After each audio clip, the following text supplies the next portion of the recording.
নমস্কার, দেখছেন update Bangla YouTube channel. জানাবো আজকের বাছাই করা কিছু গুরুত্বপূর্ণ খবর। প্রধান সংবাদগুলি জানার আগে শুরুতেই সংবাদ শিরোনাম। দীঘায় জগন্নাথ মন্দিরের উদ্বোধনে যাব, তবে শর্ত বেঁধে দিলেন শুভেন্দু। ভারত চোখ লাল করতে হাঁটু কাঁপছে পাকিস্তান সেনার। 48 ঘন্টায় ইস্তফা 1200 জওয়ানের। যুদ্ধ করবে কে? মমতার সফরের আগে পূর্ব মেদিনীপুরে অখিলগিরির উত্থান, তৃণমূলের নয়া কৌশল। মোটা অঙ্কের ভাতা দিলেও হবে না, এবার আরও বড় পদক্ষেপ চাকরিহারা যোগ্য শিক্ষাকর্মীদের। শহীদ ঝন্টু আলী শেখকে শেষ শ্রদ্ধাটুকু জানালো না বিজেপি, তো বিরোধীদের গেরুয়া নেতা বলছেন অপপ্রচার।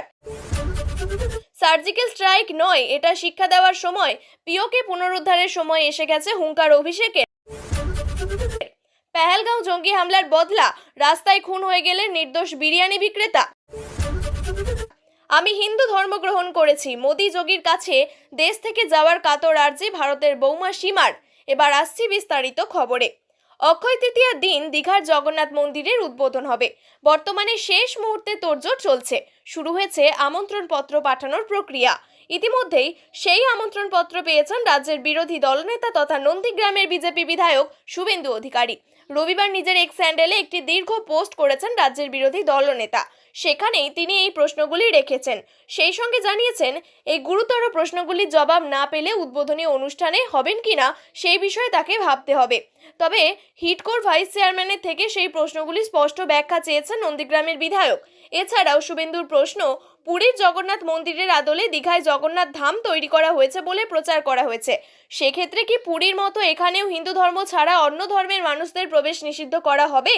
এই 5টি প্রশ্ন করার পর শুভেন্দু লিখেছেন, এই প্রশ্নগুলি যদি সন্তোষজনক কোনো ব্যাখ্যা না পাওয়া যায়, তাহলে প্রমাণ হয়ে যাবে মানুষের ধর্মীয় বিশ্বাস নিয়ে বিভ্রান্তি, প্রতারণা এবং দ্বিচারিতা করে চলেছে রাজ্য। কর্তৃপক্ষের তরফ থেকে যথাযথ জবাব দিয়ে যাবতীয় অনিশ্চয়তা দূর করা হবে বলে আশা করছেন রাজ্যের বিরোধী দলনেতা। অন্যদিকে শুভেন্দুর পাশাপাশি রাজ্যের আরও নানান তাবড় নেতামন্ত্রীকে জগন্নাথ মন্দিরের উদ্বোধনী অনুষ্ঠানের আমন্ত্রণপত্র পাঠানো হয়েছে। বিজেপির প্রাক্তন রাজ্য সভাপতি দিলীপ ঘোষ এবং তার স্ত্রী রিঙ্কু মজুমদারকেও আমন্ত্রণপত্র পাঠানো হয়েছে বলে খবর। শেষ অবধি এই অনুষ্ঠানে কে কে উপস্থিত হন সেটাই দেখার বিষয়। যুদ্ধ করবে কি? ভয়ে কাঁপছে পাকিস্তানের সেনাবাহিনী। পাক সেনায় গণ ইস্তফা। সেনা প্রধান জেনারেল আসিম মুনিরের নেতৃত্বে সেনা মনোবল তলানিতে পৌঁছেছে। কেউ সেনাবাহিনীতে কাজ করতে চাইছে না। সেনা প্রধানকে চিঠি লিখে গণ ইস্তফার কথা জানিয়েছেন লেফটেন্যান্ট জেনারেল আহমেদ বুখারি। জানা গিয়েছে, গত 48 ঘন্টায় কমপক্ষে 250 জন সেনা অফিসার ইস্তফা দিয়েছেন। পেহেলগাঁও ঘটনার পরেই পাক সেনাবাহিনীতে ইস্তফা দেওয়ার হিড়িক পড়েছে। সূত্রের খবর, মূলত সিন্ধু এবং নর্থ ইস্ট ফ্রন্টিয়ারে একাধিক সেনাকর্মী ইস্তফা দিয়েছেন। লেফটেন্যান্ট জেনারেল পদমর্যাদার আধিকারিকরাও ইস্তফা দিচ্ছেন। ইস্তফার কারণ হিসাবে অসুস্থতা এবং মানসিক চাপ দেখানো হয়েছে। পরিস্থিতি সামাল দিতে একজন DG IPS officer major general চিঠি দিতে পাক সেনাকে জানিয়েছেন যে কোনো রকম ইস্তফা দেওয়া যাবে না। যদি কেউ ইস্তফা দেন তবে আইনি পদক্ষেপ করা হবে তার বিরুদ্ধে। গণ ইস্তফার পর সীমান্ত রক্ষা করবে কে, তা নিয়েই প্রশ্ন উঠছে। শুধু জওয়ানরাই নয়, তাদের পরিচালনার দায়িত্বে থাকা অফিসাররাও গণ ইস্তফা দিচ্ছেন। ভারতের সঙ্গে যুদ্ধ লাগলে তা পরিচালনা করবে কে, তা নিয়েই প্রশ্নের মুখে পড়েছে পাক সেনা। 1 মাস আগে পাকিস্তানি সেনার জুনিয়র অফিসার এবং সেনারা চিঠি লিখে জানিয়েছিলেন, আসিম মুনিরের নেতৃত্বে ভালো লাগছে না, তাকে পদ থেকে না সরালে বিদ্রোহ শুরু হবে। এবার পেহেলগাঁওয়ে জঙ্গি হামলার পর যেখানে দুই দেশের মধ্যে কার্যত যুদ্ধ আবহ তৈরি হয়েছে, সেখানেই পাক সেনার গণ ইস্তফা একদিকে চিন্তা এবং অন্যদিকে বিড়ম্বনায় ফেলে দিয়েছে। মুখ্যমন্ত্রী মমতা বন্দ্যোপাধ্যায়ের পূর্ব মেদিনীপুর সফরের আগে তৃণমূল কংগ্রেসের বড় রদবদল। রামনগরের বিধায়ক অখিল গিরিকে রাজ্য জেলা পরিষদের মেন্টর পদে নিয়োগ করে দলের কৌশল স্পষ্ট করল রাজ্য সরকার। পাশাপাশি সম্প্রতি বিজেপি ছেড়ে তৃণমূলে যোগ দেওয়া হলদিয়ার বিধায়ক তাপসী মণ্ডলকেও মেন্টর রাখা হয়েছে। এই পদক্ষেপকে 2026 বিধানসভা নির্বাচনের প্রস্তুতি হিসেবে দেখছেন রাজনৈতিক বিশ্লেষকরা। গত বছর মন্ত্রিত্ব হারানোর পর অখিলের প্রভাব কমলেও তার নতুন দায়িত্ব তৃণমূলের অভ্যন্তরীণ দ্বন্দ্ব মেটানোর প্রচেষ্টার বলে মনে করা হচ্ছে। পটাশপুরের বিধায়ক উত্তম বারিকের সঙ্গে অখিলের দীর্ঘদিনের বিরোধ জেলায় তৃণমূল সংগঠনকে দুর্বল করেছে। গত বছর কাঁথি সমবায় নির্বাচনে দুই শিবিরের পৃথক প্রার্থী তালিকা জমা দেওয়া এবং কোলাঘাটের বৈঠকে সংঘর্ষ এই কোন্দলের প্রমাণ। অখিলের পুনরুত্থানের মাধ্যমে মমতা দলের ঐক্য ফেরানোর চেষ্টা করছেন, যাতে বিজেপির বিরুদ্ধে শুভেন্দু অধিকারীর গড়ে শক্তিশালী প্রতিরোধ গড়ে তোলা যায়।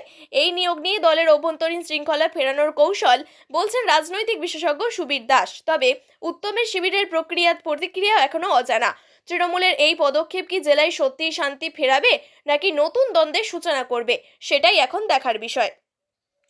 দুর্নীতির অভিযোগে বাতিল হয়েছে প্রায় 26,000 চাকরি। আদালতের নির্দেশে আপাতত যোগ্য বা দাগি নন এমন শিক্ষকদের স্বস্তি ফিরলেও তা দীর্ঘস্থায়ী নয়। ইতিমধ্যেই রাজ্যের ডিআই অফিসগুলিতে যোগ্য এবং অযোগ্য শিক্ষক শিক্ষিকাদের সর্বশেষ তালিকা। স্কুলে যোগ দিতে শুরু করেছেন শিক্ষকরা। এদিকে রাজ্য সরকার কেন এখনো চাকরিহারা শিক্ষাকর্মীদের যোগ্য এবং অযোগ্য তালিকা প্রকাশ করলো না, সেই নিয়েও জোরালো দাবি উঠছে। এর মধ্যেই গতকাল চাকরিহারারা সকল শিক্ষাকর্মীদের মাসে মাসে আর্থিক সাহায্যের কথা বলেছেন মুখ্যমন্ত্রী। গ্রুপ সি চাকরিহারাদের মাসিক 25,000 টাকা এবং গ্রুপ ডি চাকরিহারা শিক্ষাকর্মীদের 20,000 টাকা ভাতা দেওয়া হবে জানিয়েছেন মমতা। তবে মাসিক ভাতার কথা ঘোষণা করা হলেও এখনই অনশন আন্দোলন থেকে সরছেন না চাকরিহারা যোগ্য শিক্ষাকর্মীরা। তবে নির্জলা অনশন আর নয়, শরীর বাঁচাতে এবার শুধু জল খেয়ে অনশন করবেন তারা। পূর্বে মধ্যশিক্ষা দপ্তরের ভিতর 8 জন শিক্ষাকর্মী অনশন শুরু করেছিলেন। পরে তাদের মধ্যে 4 জন অসুস্থ হয়ে হাসপাতালে ভর্তি হন। তাদের দাবি, যোগ্য অযোগ্যদের পৃথক তালিকা প্রকাশ করা হোক। ভাতা ঘোষণা নিয়ে চাকরিহারারা বলছেন তারা রাজ্য সরকারের ওই ভাতা নেবেন, কারণ সংসার চালাতে হবে। কিন্তু তাদের দাবি, ভাতা পাওয়ার জন্য তাদের এই আন্দোলন নয়, তারা যোগ্য বলেই চাকরি পেয়েছেন। সম্মানের সঙ্গে চাকরি তারা ফেরত চান। শনিবার মুখ্যমন্ত্রী জানিয়েছেন সরকার গ্রুপ সি, গ্রুপ ডি শিক্ষাকর্মীদের জন্য সুপ্রিম কোর্টে রিভিউ পিটিশন করবে। মুখ্যমন্ত্রী আরও বলেন, আদালত যদি একান্তই শিক্ষাকর্মীদের কাজ করার অনুমতি না দেয়, তাহলে সরকার আইন মেনেও অন্য উপায় খুঁজে বের করার চেষ্টা করবে, দেখবে কি করা যায়। তবে কোনো কিছুতেই নিশ্চিত হতে পারছেন না চাকরিহারা শিক্ষাকর্মীরা। তাই অনশন আন্দোলন চালিয়ে যাওয়ার সিদ্ধান্ত নিয়েছেন যোগ্য শিক্ষাকর্মীরা। কাশ্মীরের পেহেলগাঁওয়ে নারকীয় হত্যালীলা চালিয়েছে জঙ্গিরা, আর তারপর থেকেই বিজেপি এবং বিজেপি বিরোধী রাজনৈতিক দলগুলির মধ্যে তরজা শুরু হয়েছে। বিজেপি নেতা কর্মী থেকে শুরু করে নির্বাচিত জনপ্রতিনিধি সকলেই এই ঘটনার পর আরও বেশি করে দেশে মেরুকরণ এবং বিভেদের রাজনীতি শুরু করেছেন বলে অভিযোগ বিরোধী দলগুলির।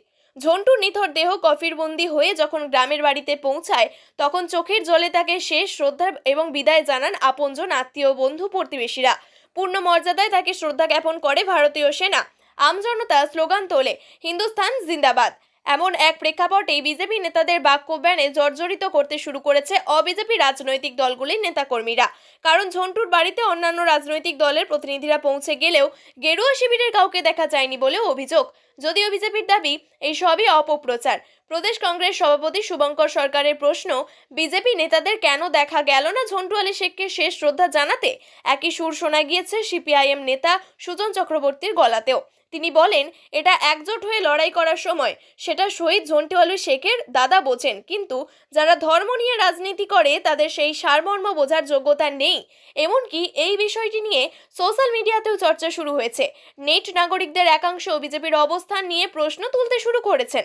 যদিও সংবাদ মাধ্যমে রাজ্য বিজেপির মুখপাত্র শ্রমিক ভট্টাচার্য পাল্টা দাবি করেছেন এই সবই আসলে অপপ্রচার। দলের স্থানীয় নেতৃত্ব তেহট্টে গিয়েছিলেন, খুব দ্রুত শীর্ষ নেতারাও যাবেন। শহীদদের ধর্ম হয় না।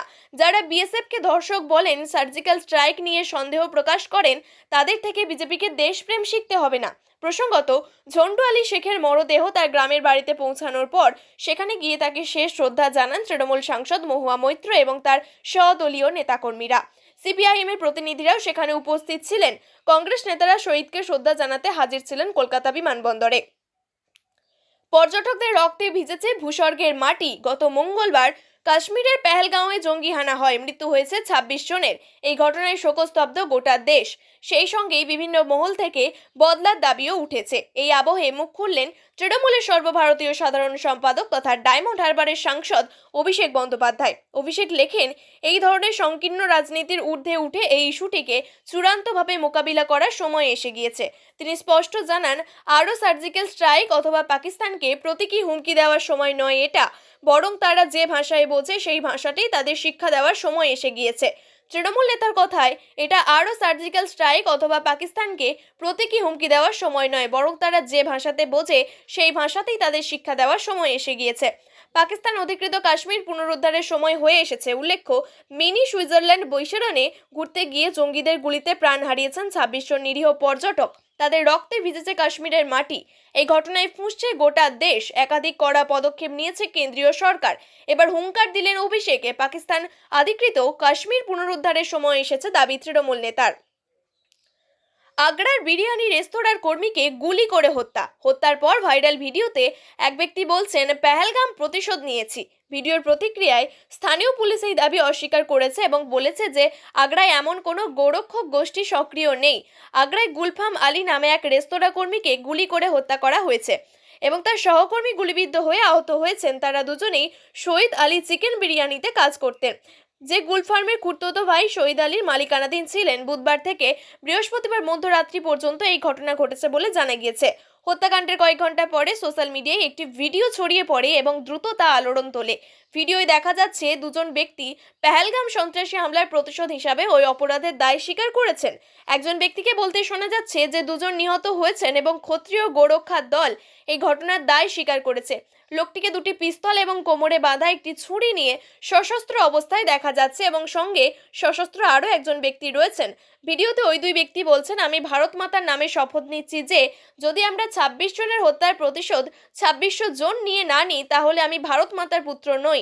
তাকে হিন্দিতে বলতে শোনা যাচ্ছে, কাশ্মীরের পেহেলগামে সন্ত্রাসী হামলার কথা উল্লেখ করে যেখানে 26 জন নিহত হয়েছিল, যাদের বেশিরভাগই পর্যটক। ওই ব্যক্তি নিজেকে মনোজ চৌধুরী বলে পরিচয় দেন, তবে তার সঙ্গে থাকা ব্যক্তির পরিচয় জানা যায়নি। প্রেমের টানে পাকিস্তান থেকে এসেছিলেন ভারতের সচিন মিনার সঙ্গে সংসার পেতেছিলেন পাকিস্তানের সীমা হায়দার। 2023 সালের খবরের শিরোনামে ছিল সচিন সীমার এই প্রেম বর্ষ।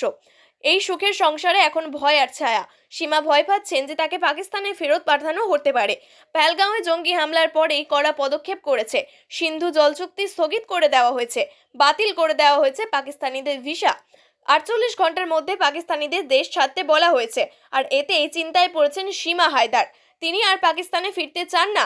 প্রধানমন্ত্রী নরেন্দ্র মোদী ও উত্তরপ্রদেশের মুখ্যমন্ত্রী যোগী আদিত্যনাথের কাছে আবেদন জানিয়ে সীমা হায়দার বলেন, আমি পাকিস্তানের মেয়ে ছিলাম, কিন্তু এখন আমি ভারতের পুত্রবধূ। আমি পাকিস্তানে ফিরতে চাই না।